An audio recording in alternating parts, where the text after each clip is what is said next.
தமிழ்நாட்டில் பார்த்தீங்கன்னாங்க 2003 to 4 அதாவது 20 வருஷத்துக்கு முன்னாடி மது விற்பனையினால வந்த வருமானம் பார்த்தீங்கன்னாங்க வெறும் 3000 கோடி தாங்க. அதே 20 வருஷத்துக்கு அப்புறம் 2023 to 24 பார்த்தீங்கன்னாங்க கிட்டத்தட்ட 48,000 கோடிங்க.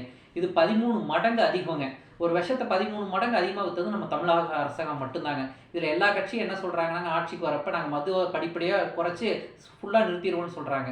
ஏன் இதை தடை செய்ய மாட்டேங்கிறாங்கன்னு பார்த்தீங்கன்னாங்க, இந்த மதுவை ப்ரொடியூஸ் பண்ணுற ஃபேக்ட்ரியாக இருக்கட்டும், இல்லை டாஸ்மாக் பார் நடத்துகிறதா இருக்கட்டும், எல்லாமே கட்சிக்காரங்க தாங்க. அது மட்டும் இல்லாமல் ஒரு பாட்டிலுக்கு 10 ரூபா எக்ஸஸாக விற்கிறாங்க. அதுவும் எல்லா கட்சிகளுக்கும் பகிர்ந்தளிக்கப்படுதுங்க ஒரு மாவட்டத்தில். இதில் ரொம்ப பாதிக்கப்படுறது பாமர மக்கள், உழைக்கும் வர்க்கம் தாங்க. ஒரு 1000 ரூபா சம்பாதிச்சானா 500 ரூபாயை கொண்டு போய் அதில் கொடுத்துட்றாங்க. அது மட்டும் இல்லாமல் 40 வயசுலேயே செத்து போயிடறான். ஒரு கவர்மெண்ட் ஹாஸ்பிட்டலுக்கு போய் பாருங்கள், 50% ஆக்சிடென்ட் கேஸாக இருக்கட்டும், இல்லைனா கொலை, கற்பழிப்பு, இல்லைனா வெட்டுக்குத்து எல்லாமே மது போதையில் மட்டும்தாங்க நடக்குது.